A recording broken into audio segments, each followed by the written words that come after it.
नमस्ते, मी योगेश कुटे. लेट्सअप खबर बातमध्ये तुम्हा सर्वांचं पुन्हा एकदा स्वागत. सुनेत्रा पवार या महाराष्ट्राच्या पहिल्या उपमुख्यमंत्री म्हणून या पुढच्या 24 तासामध्ये विराजमान होतील. पण त्याच्या काही तास आधीच राष्ट्रवादी काँग्रेस शरद पवार पक्षाचे अध्यक्ष शरद पवार यांनी काही खळबळजनक दावे केलेले आहेत. त्यातला सगळ्यात पहिला जो दावा आहे, की सुनेत्रा पवार यांचा शपथविधी होणार याची मला कोणतीही कल्पना नव्हती. दुसरा प्रश्न असा होता, की याबाबत त्यांच्या पक्षाच्या म्हणजे राष्ट्रवादी काँग्रेस अजित पवार यांच्या पक्षाच्या नेत्यांनी काही शरद पवारांना सांगितलं होतं का? तर त्याबाबत देखील त्यांनी नकारार्थी उत्तर दिलेलं आहे. उलट ते असं म्हणालेले आहेत, की सुनील तटकरे, प्रफुल्ल पटेल हे त्या पक्षाचे नेते मंडळी आहेत आणि त्यांनी ते ठरवलं असेल. तिसरा आणखीन एक गौप्यस्फोट केलेला आहे शरद पवारांनी, की येत्या 12 फेब्रुवारीला दोन्ही राष्ट्रवादी काँग्रेस एकत्र येण्याची घोषणा होणार होती. या तिन्ही त्यांच्या वक्तव्यामधनं आपल्याला काय दिसून येत आहे, त्याचा आपण उहापोह या व्हिडिओमध्ये करणार आहोत.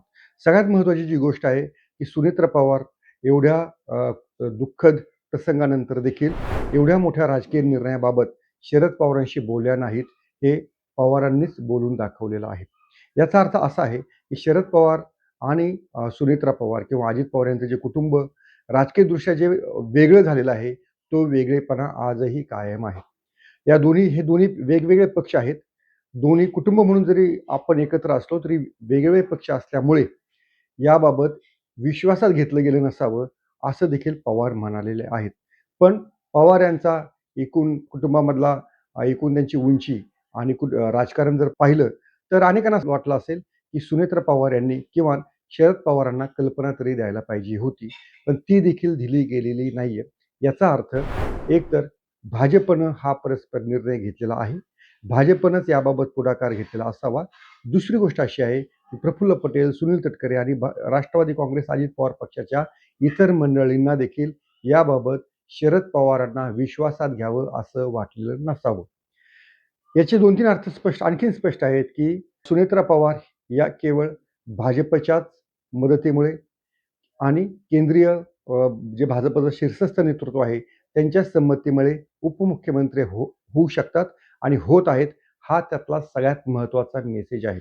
याच्यामध्ये शरद पवारांची कोणतीच भूमिका नाही आणि हे दोन्ही पक्ष अजूनही वेगवेगळे आहेत.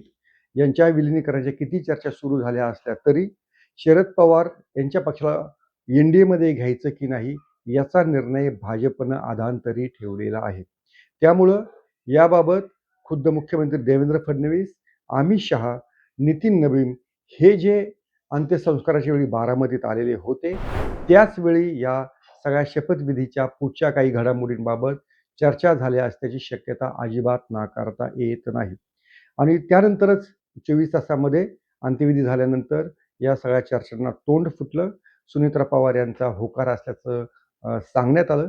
त्यानंतर सुनेत्रा पवार यांनी शेजारीच असलेल्या शरद पवारांना न सांगता बारामती सोडली. त्या राष्ट्रवादी काँग्रेस, अजित पवार पक्षाच्या बैठकीसाठी मुंबईत दाखल झाल्या. या सगळ्या घडामोडीमुळे दोन्ही राष्ट्रवादी काँग्रेस येण्यासाठी भाजपचा विरोध आहे, हे देखील स्पष्ट झालेलं आहे.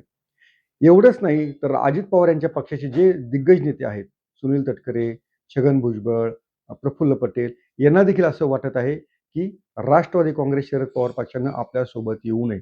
याचं कारण अगदी सरळ-सरळ आहे. जर शरद पवार पक्ष आणि हे दोन्ही पक्ष एकत्र आले, तर साहजिकच या कुटुंबाची सगळी धुरा ही सुप्रिया सुळे, रोहित पवार, शरद पवार किंवा पवार कुटुंबाकडे जाऊ शकते. आता जर सुनेत्रा पवार यांच्याकडे जर हा पक्ष राहिला, तर स्वाभाविकच त्या या सगळ्या ज्येष्ठ नेत्यांच्या सल्ल्यानुसार कारभार करतील. काही दिवस तरी नक्कीच कारभार करतील. त्यामुळं हा पक्ष असा स्वतंत्रपणे राहावा. भाजपची पण तशी इच्छा नाही आणि या नेत्यांना देखील मनातून तसंच वाटत असल्यामुळे या सगळ्या त्वरेनं घडामोडी झालेल्या आहेत. तिसरा जो दावा शरद पवारांचा आहे, की दोन्ही राष्ट्रवादी काँग्रेस एकत्र भविष्यात तरी येणार की नाही? आता तरी ती शक्यता धूसर झालेली आहे. याला देखील कारण हे पवार कुटुंबामधल्याच काही घडामोडी आहेत. हे आता तुमच्या लक्षात आलं असेल. सुनेत्रा पवार या सुप्रिया सुळे, रोहित पवार किंवा शरद पवारांना देखील न सांगता एवढा मोठा राजकीय निर्णय घेत आहेत. तर याचा अर्थ त्यांना देखील असं वाटतं आहे, आपलं आणि आपल्या पक्षाचं अस्तित्व हे स्वतंत्रपणे राहावं. त्याच्यावर इतर जे ज्येष्ठ नेते मंडळी आहेत, इतर जी पक्षामधली घरातली अनुभव मंडळी आहेत, त्यांच्या सल्ल्याची आत्ता या इतक्या महत्त्वाच्या क्षणी देखील मला गरज वाटत नाहीये. त्यामुळे भविष्यात देखील त्यांना ती गरज आहे का? याबाबत शंकाच व्यक्त होत आहे. आता या शरद पवारांच्या दाव्यानंतर नवाब मलिक यांच्या ज्या कन्या आमदार सना मलिक आहेत, त्यांनी देखील तो दावा खोडण्याचा प्रयत्न केलेला आहे. त्यांचं म्हणणं असं आहे, दोन्ही पक्षांच्या विलिनीकरणाबाबत कोणतीही चर्चा झालेली नव्हती. म्हणजे राष्ट्रवादी काँग्रेस पक्षाचा जो सत्तेचा लाभार्थी गट आहे, त्या गटाला असं वाटतं आहे, या सत्तेमध्ये आता, या लाभामध्ये आता शरद पवार यांच्या पक्षाने येऊ नये, हाच याचा मूळ सगळ्याची अंडरलाईन हीच आहे. त्यामुळं हे दोन्ही पक्ष पुढच्या काळात तरी अजूनही स्वतंत्रपणे राहतील. सुनेत्रा पवार आणि शरद पवार हे कुटुंब म्हणून देखील वेगळे झालेले आहेत. हा देखील या निर्णयाचा मोठा अर्थ आहे. या कुटुंबामधले मतभेद हे मिटलेले नाहीयेत. हे देखील या निमित्तानं स्पष्ट झालेलं आहे. एवढी मोठी दुर्घटना घडल्यानंतर पवार कुटुंब एकत्र येतील, त्यांचा पक्ष एकत्र येईल. पण पवारांनी देखील स्पष्ट केलेलं आहे, कुटुंब म्हणून आम्ही एक असलो तरी पक्ष म्हणून वेगळे आहोत आणि ते मतभेद आजही कायम आहेत. हा त्या सगळ्या आजच्या प्रेस कॉन्फरन्सचा अर्थ आहे. त्यामुळे पुढच्या काही काळामध्ये आणखीन अशा काही त्याला म्हणूया एकदम वेगळ्या घडामोडी घडू शकतात आणि ज्याची आपण अपेक्षा पण करू शकत नाहीत, असे निर्णय घेतले जाऊ शकतात. जे वरवर भासवलं जात आहे, तसं ते नाहीये, हे देखील यातनं स्पष्ट झालेलं आहे. या पुढच्या अशाच लेटेस्ट अपडेटसाठी पाहत राहा लेट्सअप मराठी.